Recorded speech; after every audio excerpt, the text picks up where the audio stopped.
Welcome to the SGAC LSA SpaceGen Entrepreneurs Global Networking Forum. My name is Chris Nye, and I'll be your Master of Ceremonies for the next hour. While my day today has me working on robotic lunar rovers and lunar landers at Lockheed Martin, I had the honor of being the Space Generation Congress Manager this year for the Space Generation Advisory Council, which is a 3-day Congress that happens immediately before IAC with 150 delegates from 51 different nationalities. The SpaceGen Entrepreneurs held for the first time at IAC 2017 in Adelaide, Australia, is an event organized by the Space Generation Advisory Council, and it's designed to connect entrepreneurs with potential startup veterans, venture capitalists, investors, business angels, and business incubators.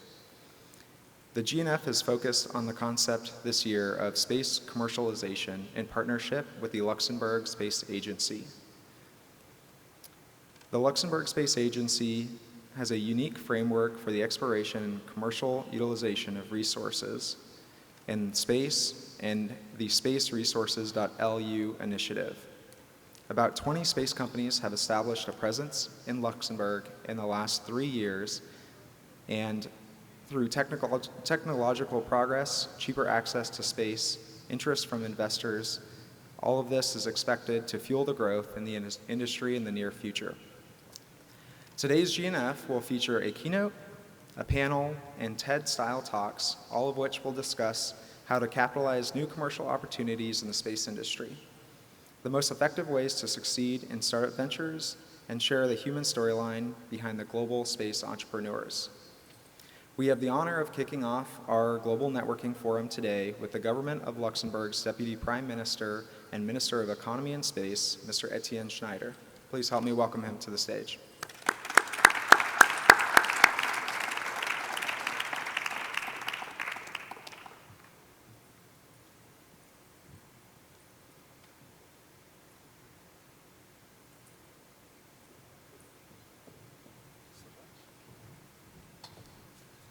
So, ladies and gentlemen, dear friends, first of all, I would like to thank you for assisting to this interesting panel, and I can tell you that my trip to Washington was already really successful, as we were able to sign an agreement yesterday with NASA, an agreement of cooperation between the Luxembourg Space Agency and NASA.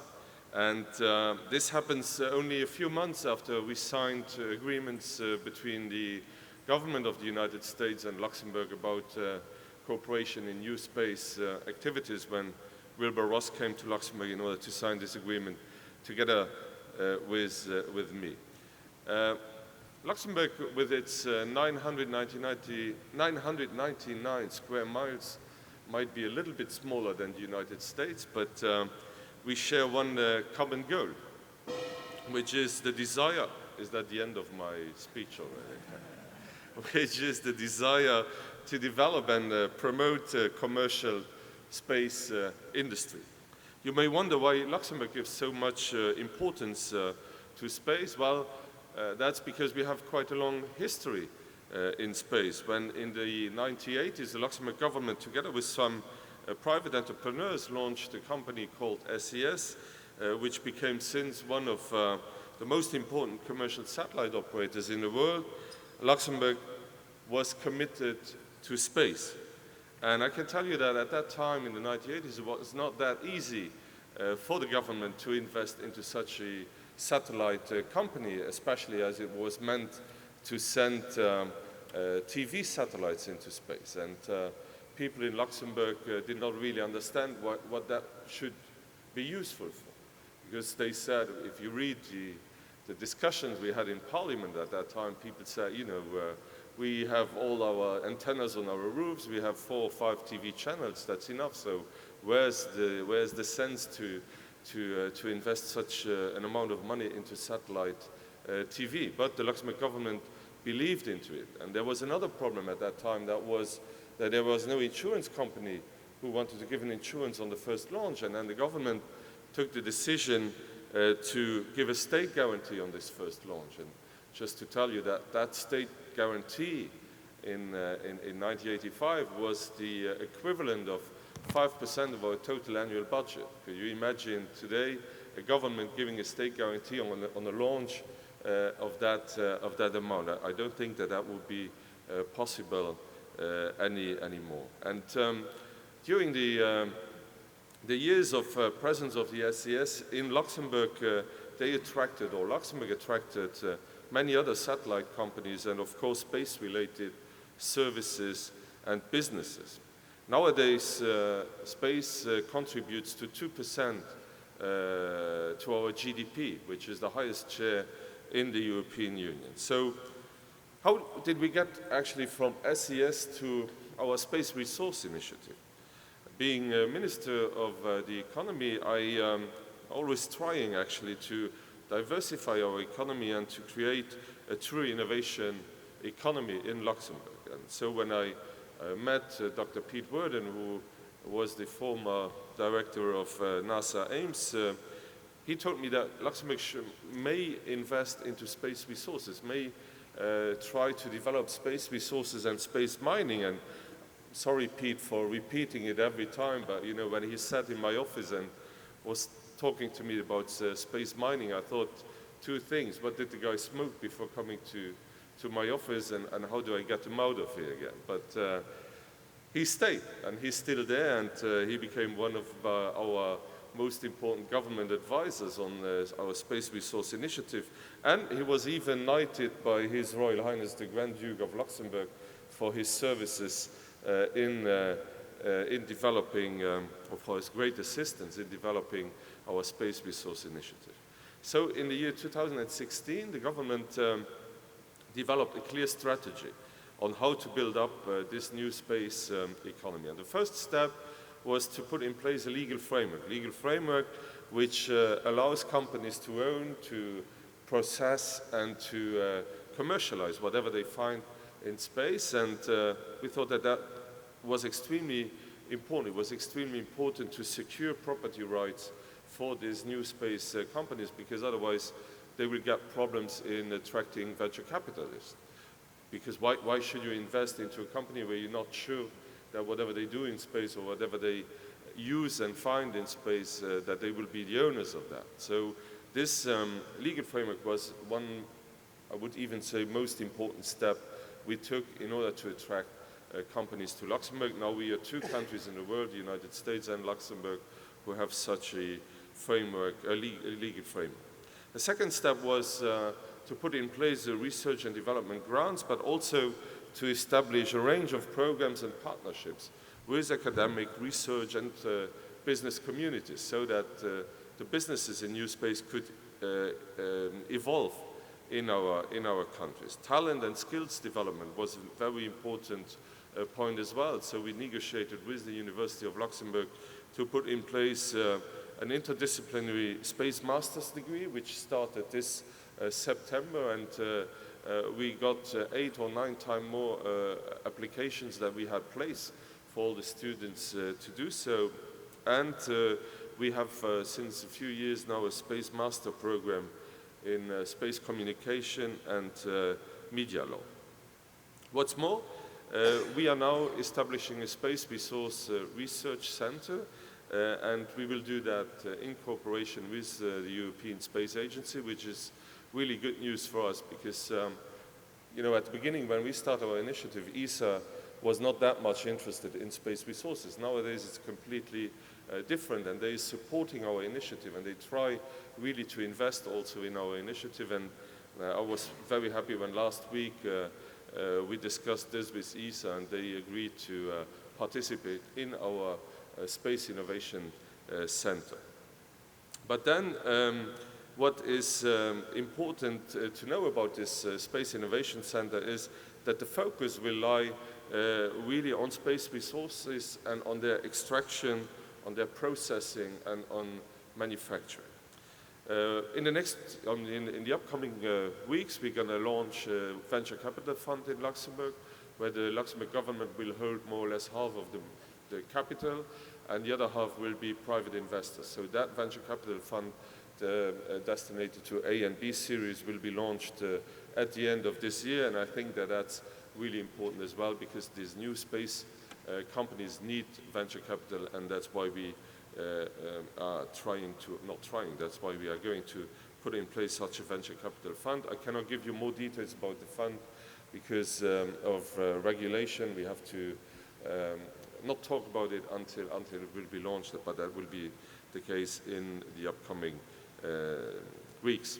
But then last but not least, what is really equally important to us as a government is cooperation agreements with other like-minded countries, because we want, we are of course discussing in COPROS, in the Hague group, about maybe changing the United Nations Treaty, because that's a little bit old-fashioned and doesn't address the question of space resources. So we are discussing in these groups, but I think honestly that we will take ages in order to, if ever, change this space treaty.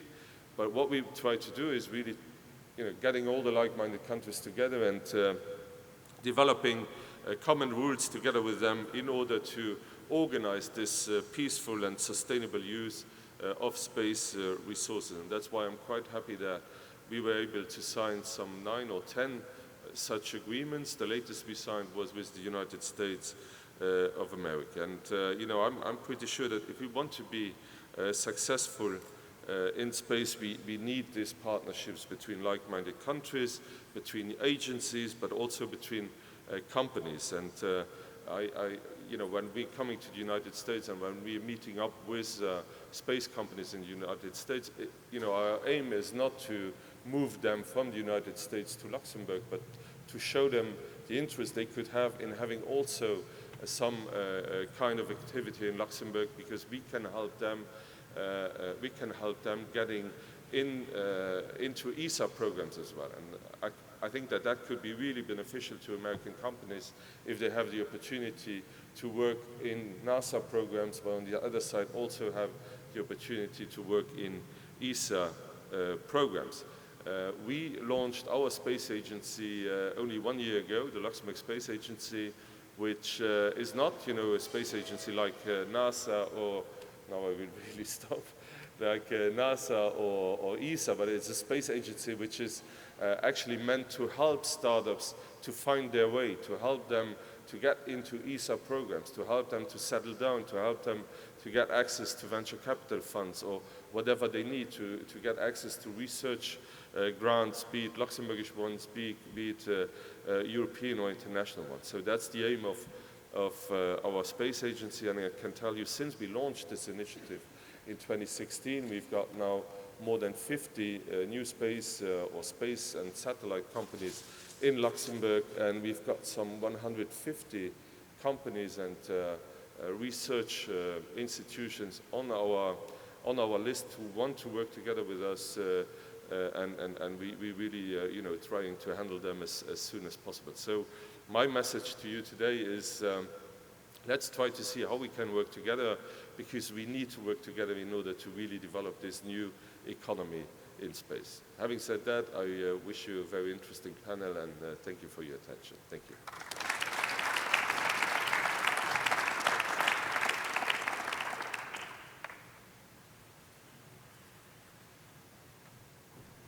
Next up, I'd like to invite our panelists to join me on the stage, and I will introduce our esteemed moderator, Gary Martin, who is the Senior Advisor for the Luxembourg Space Agency.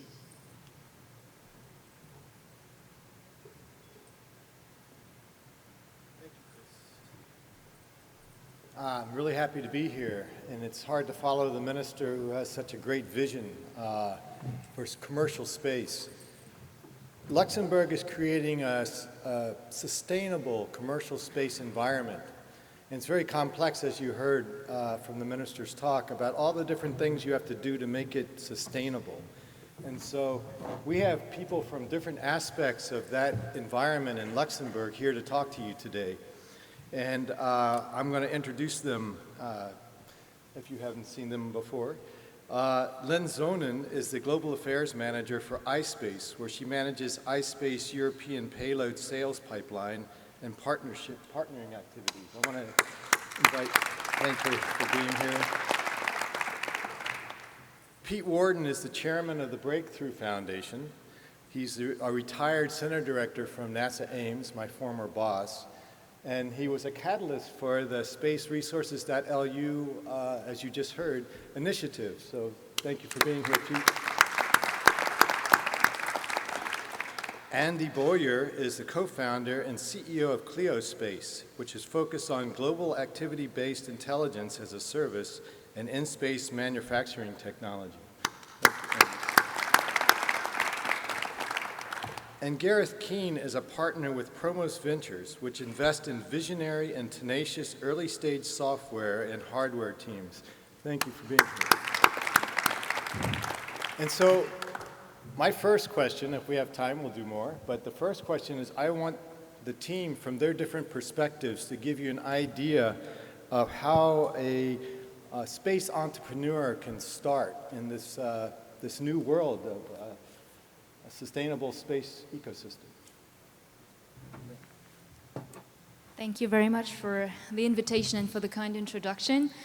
I think my first advice to all the young new space entrepreneurs in this room would be to build a powerful vision for your company, because from the experience in iSpace, I have seen that this has an impact both on your company and also within your company.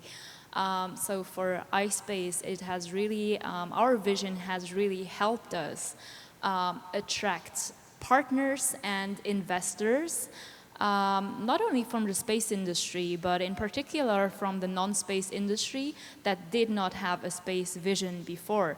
So if I look at my jacket here, we have Japan Airlines as an investor and partner.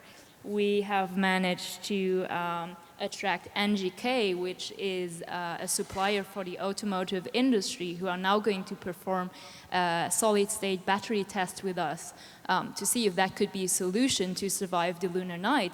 We have Sumitomo, which is a trading company. We are working with MS&AD, which is an insurance group. Citizen, a watchmaker, and Suzuki, I think I don't have to explain more about that. But as you can see, a strong vision can really help you engage in long-term partnerships. And on the other side, I think it really helps you attract talents to your company. So whenever, and you will inevitably have ups and downs in your company, and whenever you have one of these more, well, if you're in a down, this is always something that your people can look back at and they see why they joined the company. So I think for these two aspects, a vision is very important for your future company. And I think that also leads me to the second point, which is the team. So I strongly believe that know your team is just as important as know your customer. So your engineers need to be able to speak the same language as your business team in order to get it onto the market. And this is something that obviously is a learning process. I mean, we at iSpace Europe, we are a team of 18 people, 10 different nationalities, and it took a while. So we started out as individuals working together, and now we are a real team, so everyone would know each other's strengths and weaknesses, and you need to leverage that. So the team definitely also is a major component for your company that you should not underestimate. As a third advice, I would say come to Luxembourg. Luxembourg is a very new space-minded country that has always been open for change, innovation, and new business opportunities. And you, as a new space company, you want to be as independent as possible, also do your own business and not be dependent on public funding. But I mean, the environment you're in really matters, and space agencies play an important role in there. And this agency in Luxembourg has really adopted this approach of doing things the new space way. So I think that this definitely also matters. And you need to have access to decision makers for whom new space is not just a buzzword, but they really see value in new space. Thank you, Lynn. Really appreciate that. And Pete, would you like to add? Well, Lynn already said some of the key things. So I want to. Your third point is, I come to Luxembourg, and it is an incredibly vibrant place, and I think it's where it's happening. I think Luxembourg's motto is "Let's make it happen." So, but I want to expand a little bit on the second point Lynn says, but it's the team, but it's the founders. And when you found a company, you're going to be spending a lot more time with those people than you are with your spouse. And that, in fact, you probably won't even know who the spouse is after a while, unless the spouse is another partner in founding the team. But these are the people that you need to trust, and if it's going to be a success, it's really the founders, I think, that are key. Another aspect of that is that the diversity of the founders is incredibly important. That you need a team that brings different backgrounds, different points of view, and I think without having a diverse team, you're going to fail. And if you look at the picture of your founders and they look like you have failed. So it's really important to have that team. Great. Thank you very much, Pete. Andy? Yes, Lynn covered a lot of excellent points there, and Pete obviously as well. I think so if I break it down a little bit into a bit more detail in terms of what I would recommend entrepreneurs do is really understanding the customer requirements. So what I mean by that is everybody does market research when they start a business. You understand your market, you understand the value of that market, and you can talk about that. And you need to understand and know those things like the back of your hand. But what you need to do is take that a little bit deeper and understand who's actually going to spend money on what you're going to produce and who that customer is. So not just a broad piece of market research. That's not enough to gain investment. You need to properly engage the customer, understand their requirements, and design something that's going to deliver against that particular need, because that is what ultimately is going to drive you as a business forward, which is revenues. That's the key goal. If you aim to get sort of any sort of external investment, you have to be able to deliver revenues at some point to be able to repay the investor. That's the whole key point. And I would say that includes stakeholders, not just venture capitalist investors, but also taxpayer investors, whether it's through grant funding or through national funding in any way, shape, or form. You need to be able to pay that back at some point. And the only way you can pay that back is through taxes and by earning money and being a profitable business. So understanding who your customer is in terms of who's actually going to spend the money. And that's a big challenge, particularly in the space industry. It's slightly more unique because the customer can sometimes be a little bit more abstract, where it's 2 or 3 layers down with regard to the person that's actually going to spend that cash money on the product you're producing. So it sounds a little bit business 101, but that I think is a key thing. A second point, just to add to Lynn's point around the vision, which I think is hugely important. So the vision is often around delivering something that a customer needs. That's a clear point of business. But the values of the business are also important, not just from a staffing perspective, but from an external stakeholder perspective. So people understanding that your values, whether you're a trustworthy, a transparent business, people that they can do business with, what are these people like?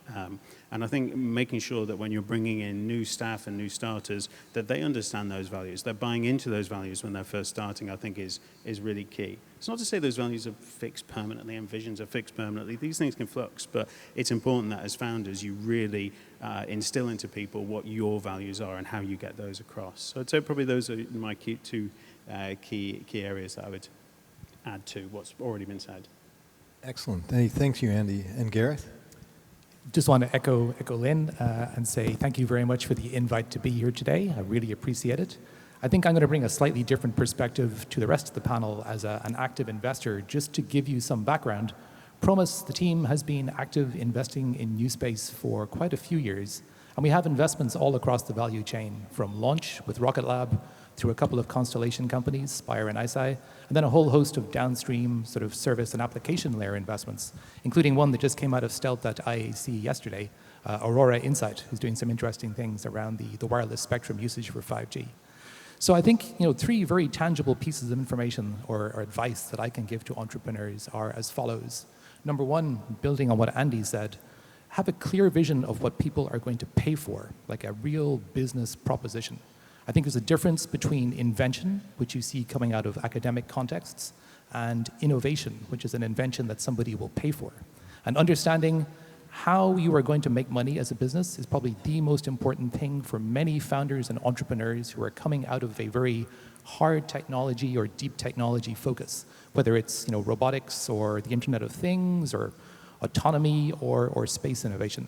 So understand who your customer is.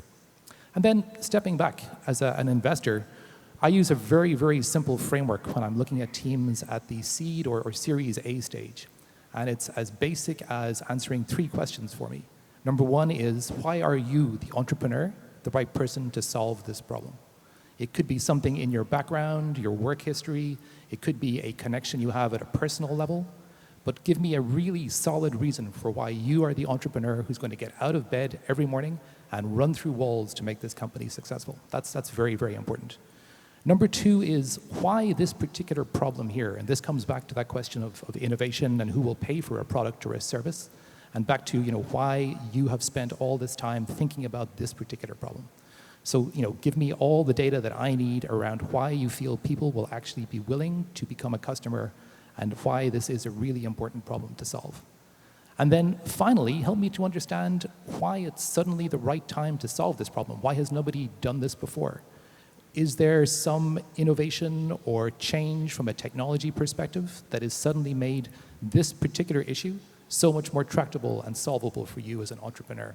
And I think, in new space, we see a lot of enhancements and innovation, which is being driven by consumer electronics. So devices like this, which are on an incredibly fast sort of iteration and development curve, are now finding application in areas like space and in other interesting sectors.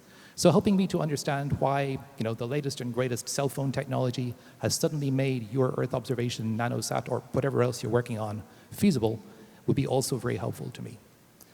And then I think the final piece of advice that I would give to entrepreneurs is to realize that space is really a global industry and a global value chain. So looking at ecosystems and environments outside of your home market is really very, very important. Whether you're selling to some of the large, multinational primes who are in the aerospace and defense sector, or whether your end customer is something like an insurance corporation, all of these are global businesses. So going out and taking advantage of all the supports and ecosystem benefits you get worldwide, and this is where ecosystems like Luxembourg can be very, very, very helpful. We have been very impressed by the pragmatic and realistic sort of approach that Luxembourg is taking to new space. And we do feel that many entrepreneurs would be well served to think about, looking outside the bubble of Silicon Valley, looking outside the, US ecosystem for all the additional benefits and support that you can get from other emerging innovation hotspots around the world, like Luxembourg is building in new space. So that would be sort of my three pieces of advice. Excellent, Gareth. So I'm on the Entrepreneurial and Investment Committee, and we've been watching this trend over the last few years that looks like more and more commercial space opportunities are coming up, and that if you look at private investment coming into the marketplace, that it seems like a very good time. So I'm going to ask each of you, and I'm going to start with Gareth, what you think about this particular timing for a space company to start up. And especially if you can talk about Luxembourg, too, at the same time. Sure. Well, there's never a bad time to start a company. I think that there's a couple of sort of trends which we are tracking closely and which we feel will be very instrumental and very effective for entrepreneurs to think about as they look at starting companies. I'm a huge fan of the publicly paid for localization technology called GPS or GNSS or GLONASS or Galileo, whatever you want to call the constellations up there. I think entrepreneurs who leverage taxpayer-funded ecosystem and infrastructure pieces like that can build very interesting businesses.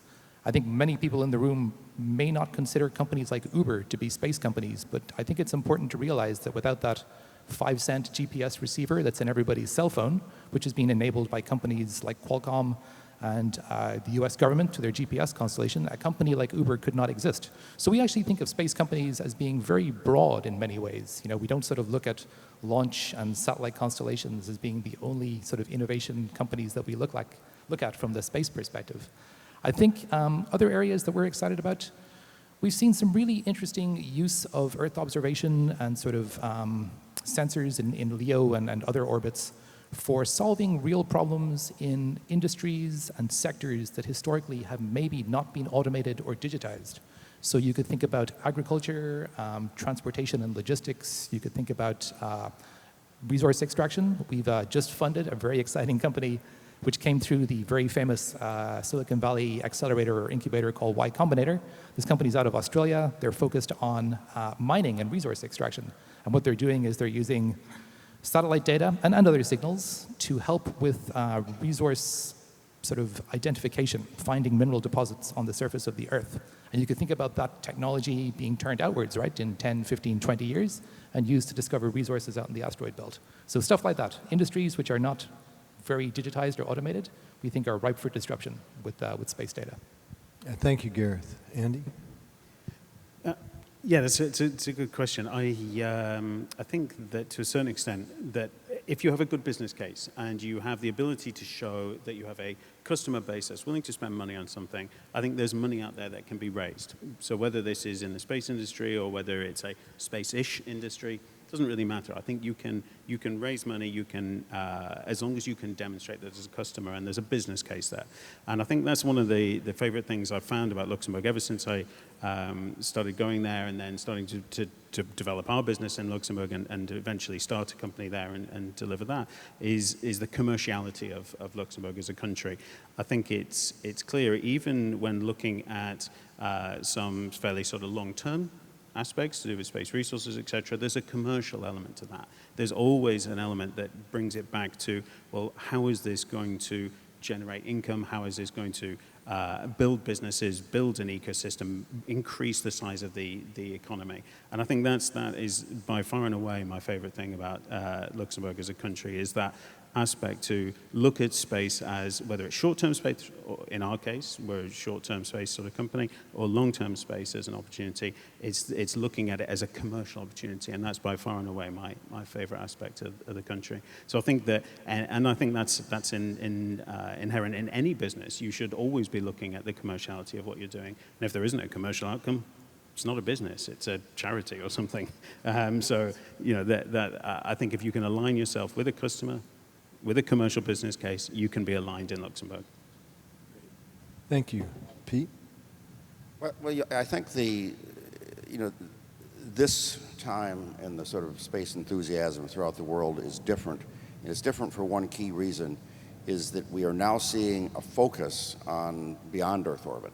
And and Luxembourg has taken really the lead in this, but we're seeing whether it's the space agencies looking at things on the moon or Mars, or private sector, some of the world's richest man wants to start building settlements deep in space. And I think this is a true change that is an unlimited future, and this is where there's opportunities to get involved early on. Is we're expanding into the solar system, and this is a difference because it's unlimited. Great, thank you, Pete. And Lynn? I think as a commercial lunar exploration company, we are currently experiencing a very, very exciting time.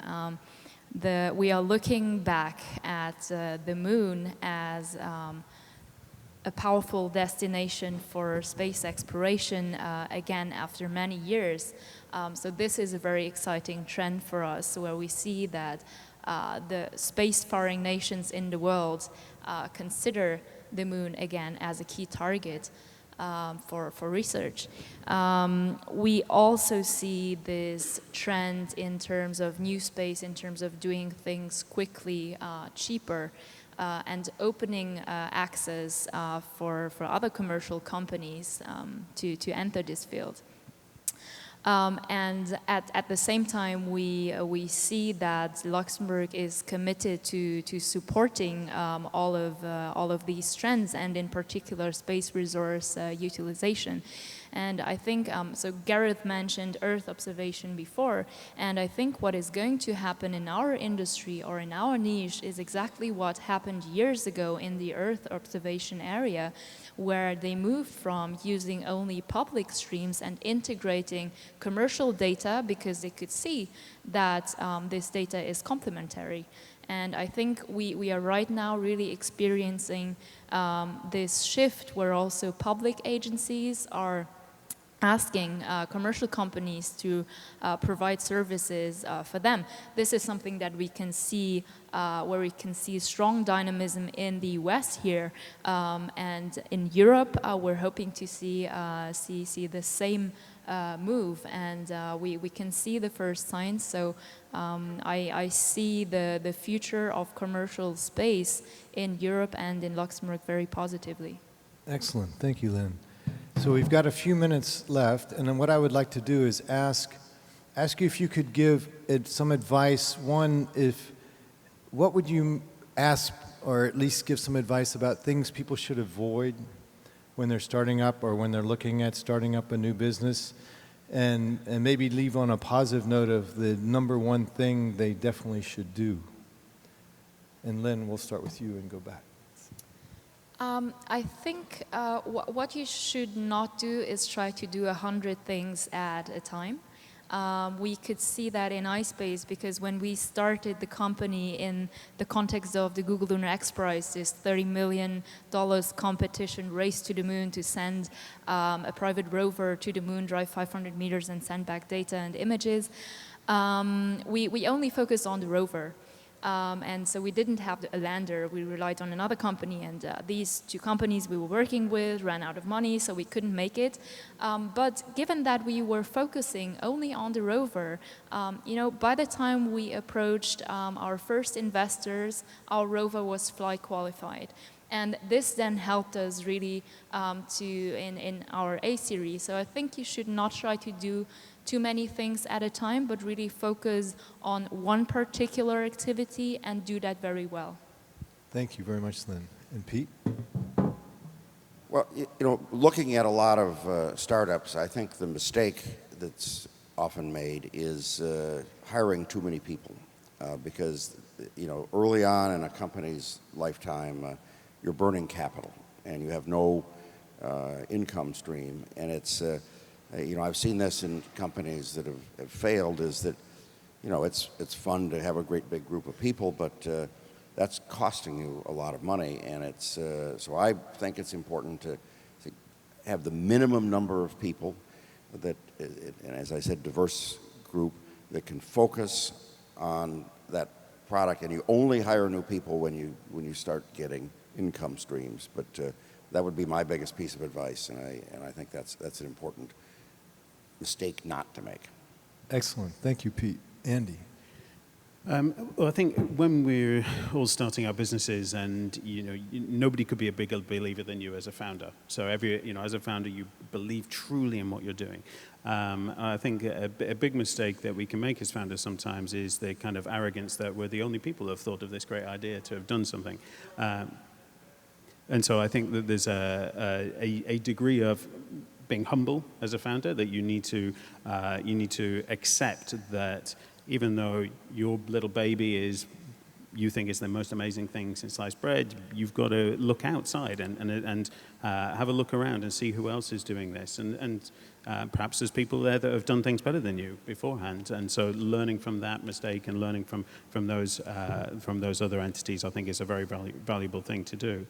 I think in terms of a positive that you should do as a business when you're starting out is very early on define who your stakeholders are, whether those stakeholders are customers, investors, government bodies, whoever they are. Define them and align yourself to them. That is absolutely critical. You need to make sure your plan, you're not needing to break down any barriers that exist in different areas. You have to align yourself with your stakeholders' strategies. And if you do that, your life is a lot easier.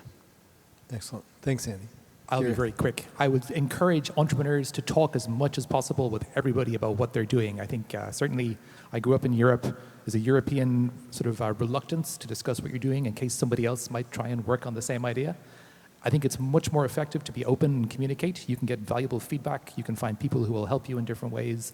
I would encourage any entrepreneur to be as open as possible and just ask for help. This has been excellent advice. Thank you for your time. Everyone, please thank our panel. Thank you.